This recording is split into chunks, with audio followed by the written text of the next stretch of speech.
सूरज उगने से बदलते हैं ये धरा आसमान,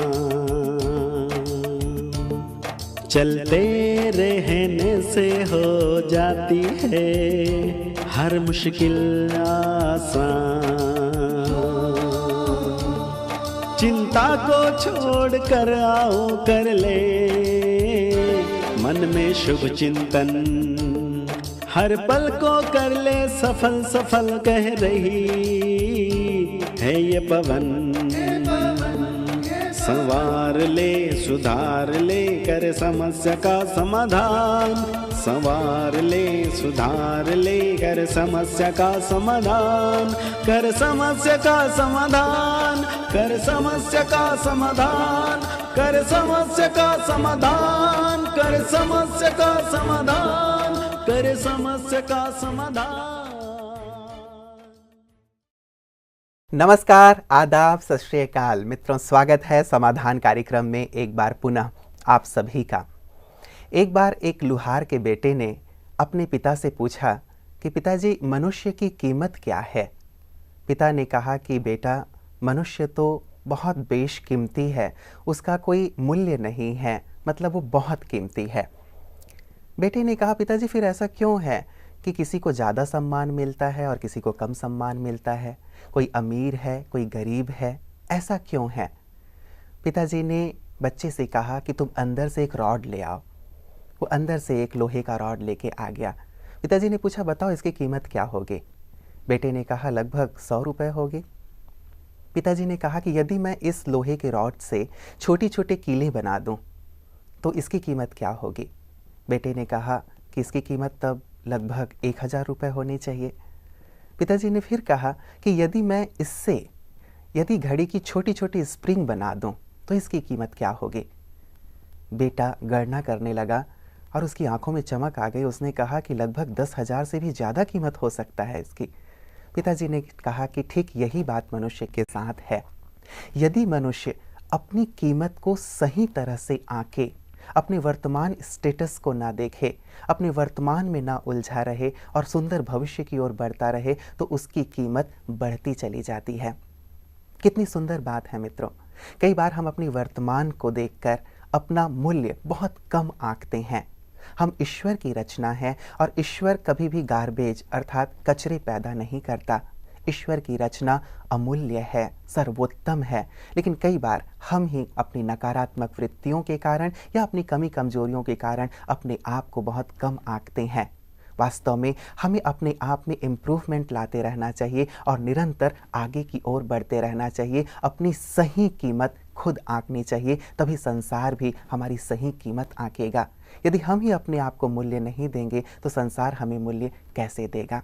तो आज के समाधान में इन्हीं सुंदर विचारों के साथ कि हम निरंतर आगे बढ़ते रहें, इम्प्रूवमेंट करते रहें और साथ साथ जमाने को दिखा दें कि हम यूनिक हैं, हम बेस्ट हैं। इन्हीं विचारों के साथ आइए आज के समाधान की शुरुआत करते हैं और स्वागत करते हैं आदरणीय भ्राता जी का। भ्राता जी आपका बहुत बहुत स्वागत है। Thank you.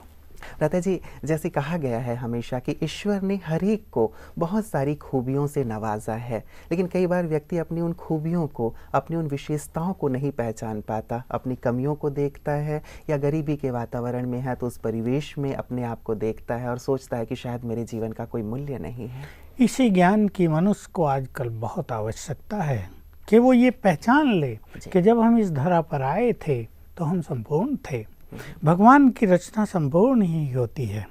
ये लिखा भी हुआ है कि भगवान ने मनुष्य को अपने स्वरूप में गढ़ा था, यानी जैसा वो स्वयं है वैसा ही बनाया था। बिल्कुल सीधी बात है, कोई व्यक्ति कुछ भी बनाता है वो परफेक्ट बनाता है जितनी उसको नॉलेज है, और किसी व्यक्ति के बच्चे में उस व्यक्ति के कई गुण योग्यताएं समाहित रहती ही हैं।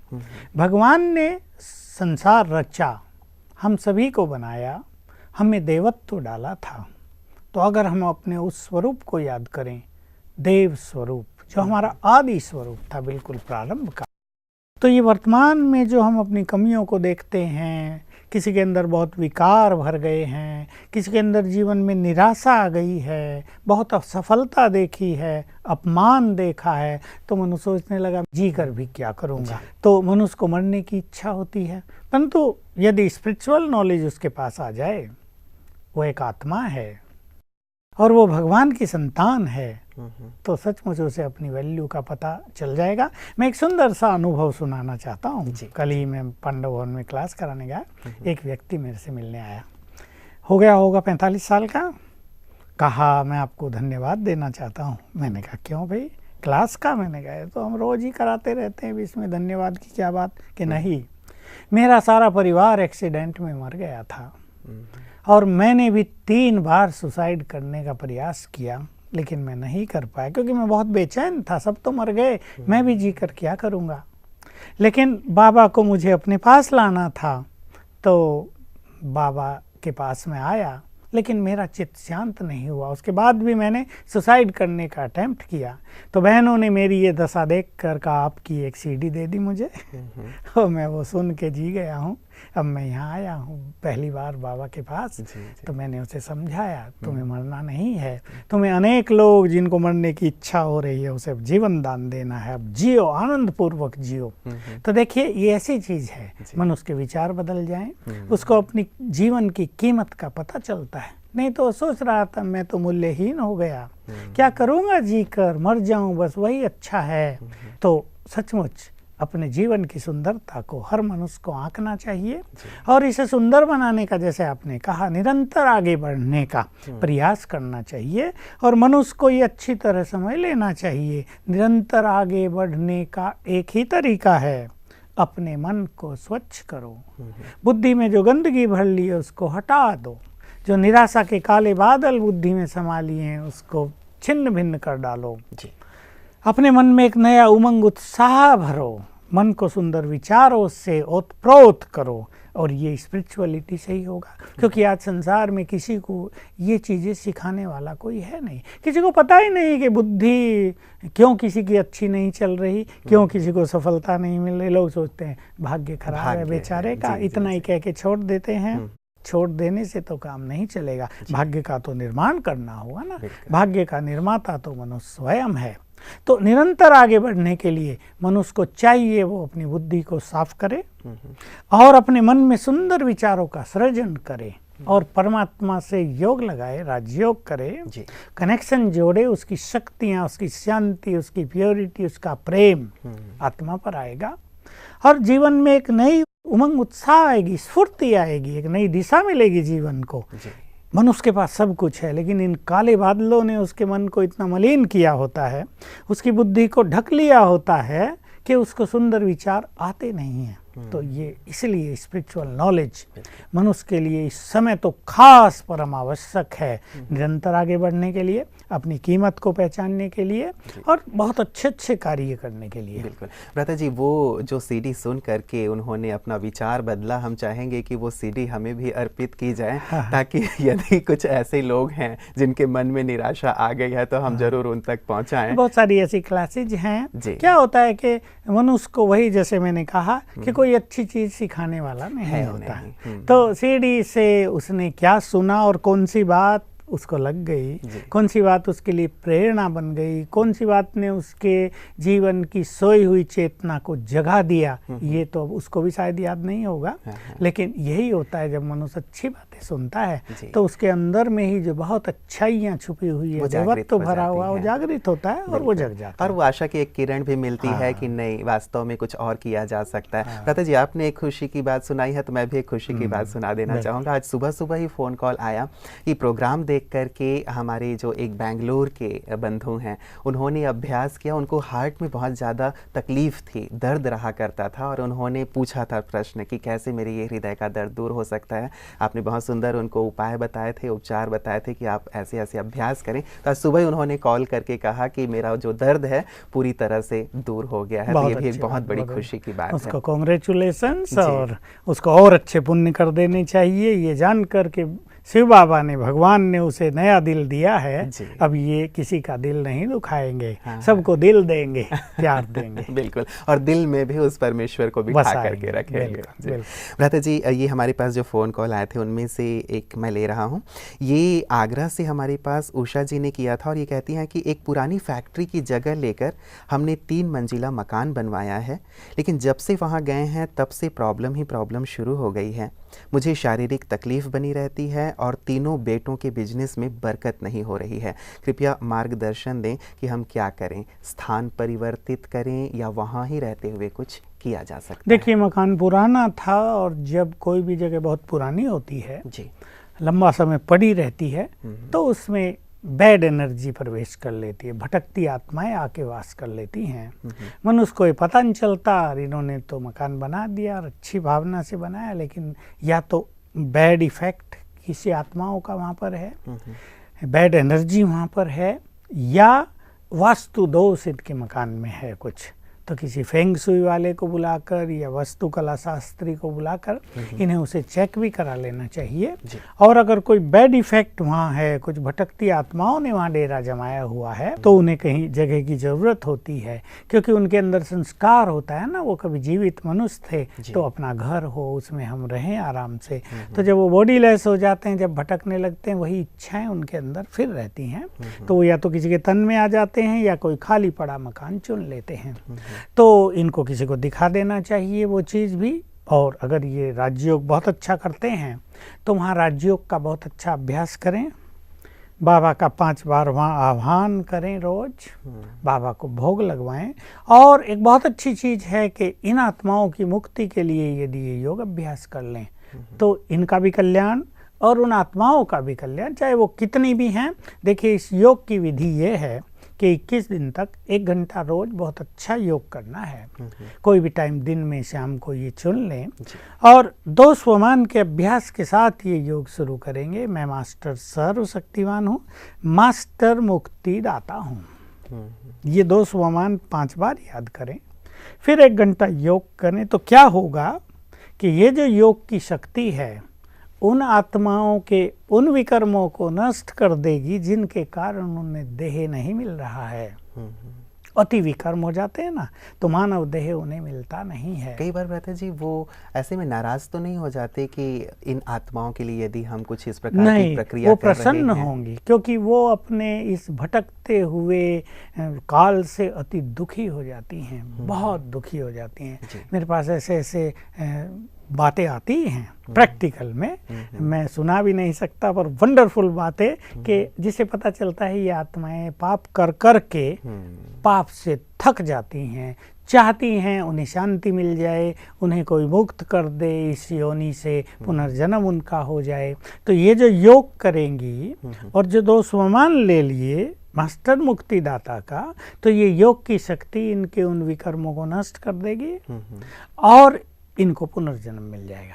तो इनको बहुत तत्परता से सिंसियरली एक 21 दिन के योग का प्रोग्राम बना देना चाहिए वहाँ, इससे इनका मार्ग क्लियर हो जाएगा। बिल्कुल। कभी हमने किसी वास्तु शास्त्री को बुलाया तो वो कहीं तोड़ फोड़ करवा देते हैं, ये वो रहता है, तो कई प्रकार के विचार आते हैं। तो यदि राजयोग में यदि ऐसी संभावना है कि इस प्रकार की नेगेटिविटी को पूरी तरह से खत्म कर दिया जाए, फिर तो शायद किसी चीज़ की जरूरत ही नहीं पड़ेगी। देखिए, इसमें राजयोग तत्काल तो तुरंत अपना प्रभाव दिखाएगा, पर मान लो उनका दरवाजा ही गलत दिशा में है और वहाँ से बैड एनर्जी आ रही है, तो दरवाजा तो खुला रहेगा, बैड एनर्जी आती रहेगी। इनको भी निरंतर पावरफुल योग करना पड़ेगा, लेकिन ऐसा मनुष्य सदा कर नहीं पाता। अगर हम उन्हें कहते हैं 21 दिन तक तुम कर लो, तो मनुष्य बड़ी लगन से कर लेता है।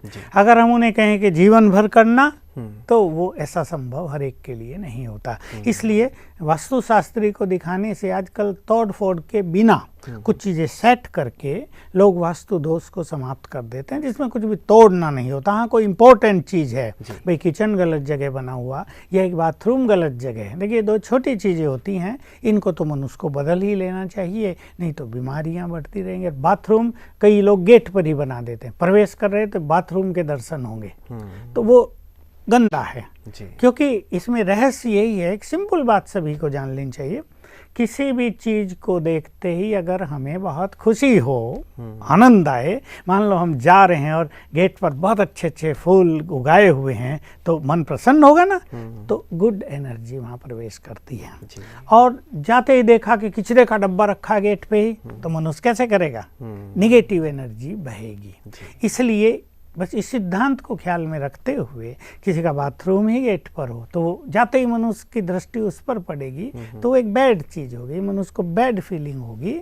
तो जिन चीज़ों से अच्छी फीलिंग्स होती हो उस जगह पर वही चीज़ें होनी चाहिए। और वास्तु शास्त्र का अपना महत्व है, विशेषकर आज के परिवेश में, तो बिना तोड़ फोड़ के भी इसमें संशोधन कर देते हैं लोग और इसका गुड रिजल्ट होता ही है। ठीक है, तो थोड़ा परिवर्तन कर लें और साथ ही राज्यों का अभ्यास कर लें तो ये जो इनकी समस्या है जो वहाँ रहते हुए इन्हें महसूस हो रही है वो दूर हो जाएगी।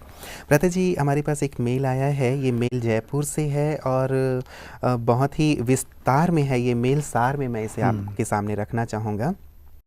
ये कहती हैं कि हमारी सगाई और शादी के बीच 4 साल का गैप था और जब हमारी शादी होने वाली थी उससे ठीक 8 मास पहले मेरे पति का शुरू हो गया वो संबंध। तो ये जो है शादी इनके परिवार वालों के कारण इन्होंने दबाव में कर तो लिया, लेकिन पति पत्नी की तरह नहीं रहते। अभी भी उनका जो विचार है उस लड़की की तरफ ही लगा रहता है और वो चाहते हैं कि मैं उस लड़की के साथ ही रहूं, उससे ही शादी करूं। अब ये लड़की जो शादी होके आई है वो बहुत परेशान है, अपने घर वालों को भी नहीं बता सकती और सोचती है कि अपने पति में थोड़ा परिवर्तन लाऊं।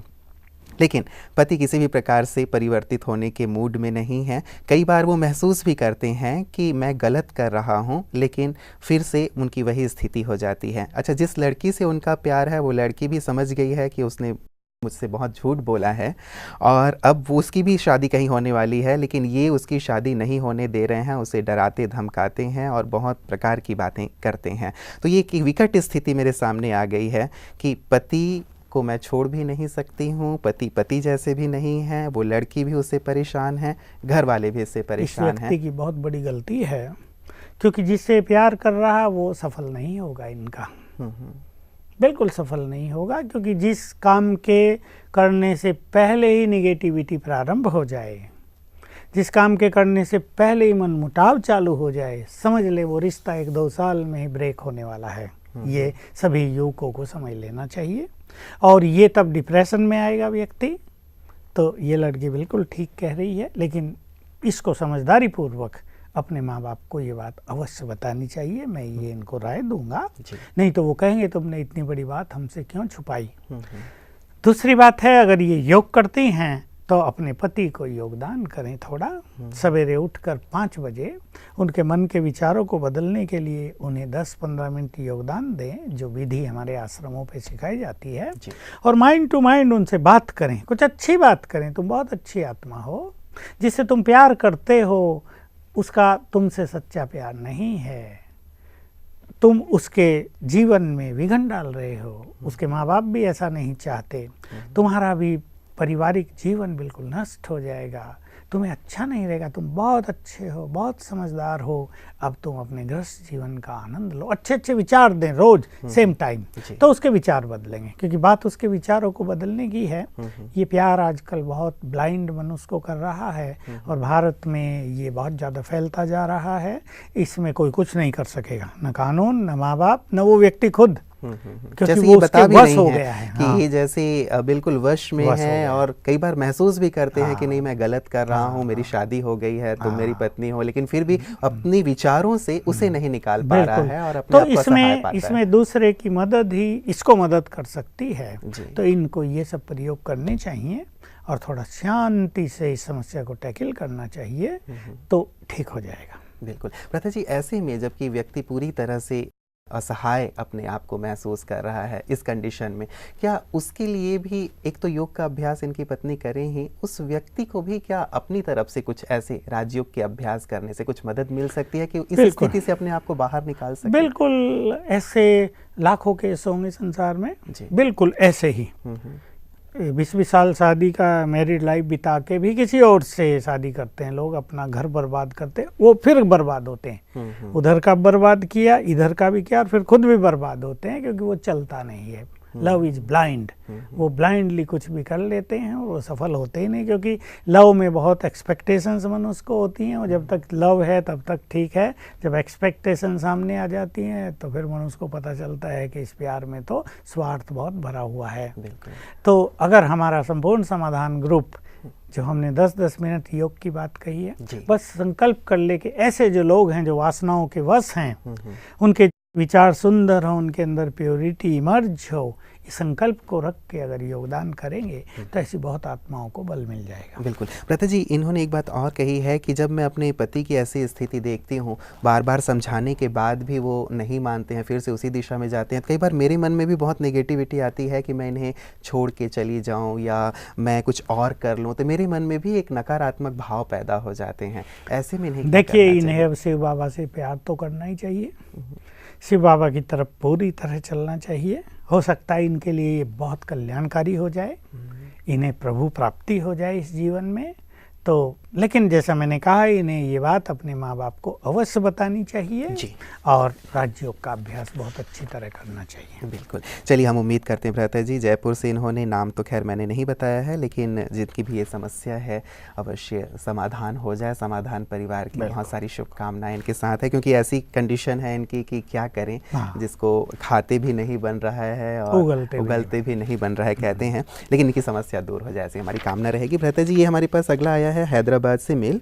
वेंकटेश जी लिखते हैं, ये कहते हैं कि मैं विद्यालय से जुड़ा हुआ हूँ, लेकिन इस कार्य में मेरी जो धर्म पत्नी है उनका सहयोग मुझे प्राप्त नहीं हो रहा है। वो मुझे योग के लिए भी नहीं जाने देते हैं और मुरली क्लास के लिए भी नहीं जाने देते हैं। मुझे क्या करना चाहिए? गाड़ी के 2 पहिए हैं, स्त्री पुरुष, और एक पहिया टूटा फूटा हो तो दूसरे पहिए को सारा तो प्रेशर वो झेल नहीं सकता, और ये जीवन की गाड़ी इसमें अच्छी नहीं चलती है। ये समस्या राजयोग के पथ पर चलने वालों को आती है, क्योंकि मार्ग प्योरिटी का है जी। मुझे याद है महात्मा गांधी के पास भी कुछ लोग ये समस्या लेकर आते थे, जब वो ब्रह्मचर्य का पाठ पढ़ाते थे सबको, तो वो कहते थे मेरी पत्नी तो इसमें सहयोग नहीं देती मुझे। तो महात्मा गांधी बड़े पावरफुल होके उन्हें कहते थे, तुम अगर पत्नी के सहयोग से पवित्रता को अपनाना चाहते हो और इसमें निर्बल बने हुए हो, तो तुम देश को स्वतंत्र कराने में कैसे योगदान करोगे? तुम कमजोर हो, शक्तिशाली नहीं हो। शक्तिशाली वो व्यक्ति होता है जो करना चाहता है अच्छा कार्य, उसे दृढ़तापूर्वक करता है। तो लोगों में ताकत आ जाती थी जी। तो मैं इन्हें कहूँगा कि पवित्रता इन्होंने भगवान की आज्ञा के अनुरूप अपनाई है, किसी के कहने से नहीं, किसी के बहकावे से नहीं, अपनी पत्नी को कष्ट देने के लिए नहीं। तो ये अपनी पवित्रता की धारणा में बहुत स्ट्रांग रहें, क्योंकि ये ईश्वरीय आज्ञा है, और अब आत्माओं को अपनी संपूर्ण पवित्र स्थिति की ओर जाना ही है। मैं तो इस संसार का भविष्य देख रहा हूँ, अगले 5-7 सालों में संसार का हर व्यक्ति एक चीज़ महसूस करेगा, विकारों से उसे वैराग्य हो जाएगा और वो पवित्र बनने का इच्छुक हो जाएगा, क्योंकि मनुष्य आत्मा के जो ओरिजिनल प्योर संस्कार हैं वो उसे अपनी ओर आकर्षित करेंगे। इसलिए इन्हें अपनी पत्नी को कन्विंस करना चाहिए बहुत प्यार से कि चलो तुम भी इस मार्ग पे चलो, देखो कितना अच्छा मार्ग है, इसमें जोर जबरदस्ती का तो ये सौदा है नहीं, लेकिन प्यार, सम्मान और शुभ भावनाओं का प्रयोग करके उनको भी एक बार आश्रम पर लाएं और अच्छा राजयोग के लेसन दिलाएं, और वो रोज न भी आए तो घर में रह के करें। और ये एक डिसिप्लिन्ड लाइफ है, एक पवित्र जीवन है। थोड़े दिनों में ये हर एक को पसंद आने ही लगता है। शुरू में पड़ोसी, माँ बाप उनके और फ्रेंड सर्किल वाले कुछ कुछ कहते रहते हैं, तुम्हारा ये जीवन इसलिए थोड़ा ही है, जब बूढ़े हो जाओगे तब पवित्र रहना, ये सब क्या है, ये सब गलत है। लेकिन ये भगवान की आज्ञा है, अभी इन्हें बूढ़े होने का मौका नहीं मिलेगा, अभी इनके लिए समय है जी। अपने जीवन को श्रेष्ठ बनाएं, अपना जन्म जन्म का भाग्य बनाएं और प्रभु मिलन का संपूर्ण आनंद लें। बिल्कुल भ्राता जी, एक जैसे इनका केस था कि इनकी पत्नी सहयोग नहीं दे रही हैं, दूसरा आया है हमारे पास बिलासपुर हिमाचल प्रदेश से, और ये कहती हैं कि ज्ञान में आने के पश्चात मुझे पवित्रता का ज्ञान मिला, मैं अब संपूर्ण पवित्र रहना चाहती हूँ, लेकिन जब भी अपने पति से इस विषय में बात करती हूँ तो वो नाराज़ हो जाते हैं। वो कहते हैं कि जैसा मैं कहता हूँ वैसा करो या घर से निकल जाओ। तो ये एक आर पार वाली बात हो जाती है। तो इस समस्या का इन्होंने भी समाधान पूछा है।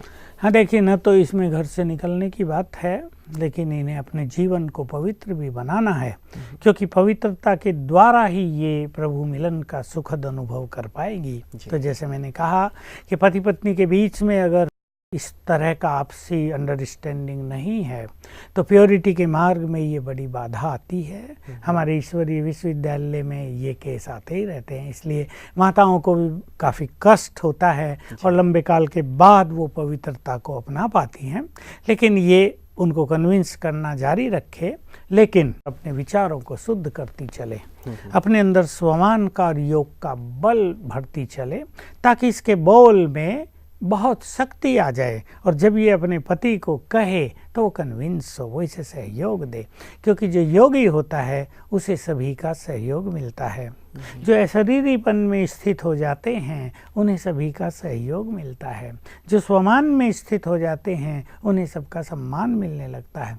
इसलिए ये अपने स्वमान को बढ़ाएं। विशेष रूप से मैं एक महान आत्मा हूँ, मैं इष्ट देवी हूँ, मैं तो मास्टर सर्वशक्तिवान हूँ, और अपने पति के प्रति भी यही दृष्टि रखे, ये बहुत अच्छी आत्मा है, मेरी सहयोगी आत्मा है। रोज सवेरे उठकर 7 बार इनको अवश्य याद करना है, मैं मास्टर सर्वशक्तिवान हूँ और मेरा पति आत्मा मेरी बहुत सहयोगी है। इस तरह जब वो उनसे प्यार से बात करेंगे, रिक्वेस्ट करेंगी, तो वो इन्हें पूर्ण सहयोग देंगे। चलिए, हमारी कामना रहेगी भ्राता जी, क्योंकि मुझे लगता है कि समाधान में हमने सबसे ज़्यादा चर्चा यदि किसी विषय पे की है तो ये पवित्रता का ही विषय रहा है, ब्रह्मचर्य का विषय रहा है, क्योंकि एक नया विषय है तो लोगों को थोड़ा समझने में, डाइजेस्ट करने में समय तो लगेगा। लेकिन खैर, समय भले लगे, लेकिन अच्छी चीज़ तो अच्छी चीज़ ही है। कामना रहेगी हमारी कि इसे वो ज़रूर स्वीकार करें। आज की तमाम चर्चाओं के लिए भ्राता जी आपका बहुत बहुत शुक्रिया। मित्रों, पवित्रता, जैसे मैं अभी भ्राता जी से भी कह रहा था, ब्रह्मचर्य एक महान शक्ति है। यदि हम किसी भी धर्म ग्रंथ को उठा लें तो उसमें इसकी महत्ता को हम सीधे सीधे तौर पे देख सकते हैं। क्या धर्म ग्रंथ केवल पढ़ने के लिए ही हैं? उसे आचरण में भी तो लाना चाहिए हमें। यदि एक बार हमने उसे आचरण में ला के देखा तब उसकी शक्ति को हम अवश्य अनुभव कर सकते हैं। इसीलिए हम तो ये चाहेंगे कि आप भी अपने जीवन में पवित्रता को अवश्य अपना कर देखें। चलिए, जीवन भर की बात नहीं है। कई बार हम ये सोचते हैं कि जीवन भर क्या ऐसे रहना होगा। 1 मास के लिए, 1 वर्ष के लिए आप इस पवित्रता को अपने जीवन में ला के देखें। यदि आपको महसूस होता है कि सचमुच आपके अंदर की शांति दूर हो गई है, आपके जीवन की असफलता दूर हो गई है, आपकी तमाम जो शुभ मनोकामनाएं हैं वो पूर्ण होने लगे हैं, जीवन सुख शांति से भरपूर होने लगा है, तो आप इसे कंटिन्यू करें। अन्यथा ये तो आपका जीवन है, आप इसके मालिक हैं। केवल हम अनुरोध कर सकते हैं इस ब्रह्मा कुमारी ईश्वरीय विश्वविद्यालय के तमाम भाई बहनों के अनुभव के आधार पे कि आप भी एक बार इसे अवश्य अनुभव करके देखें। हमें पूर्ण विश्वास है कि आपके जीवन में सुंदर चमत्कार शुरू हो जाएंगे। आज के लिए इतना ही, दीजिए इजाज़त। नमस्कार।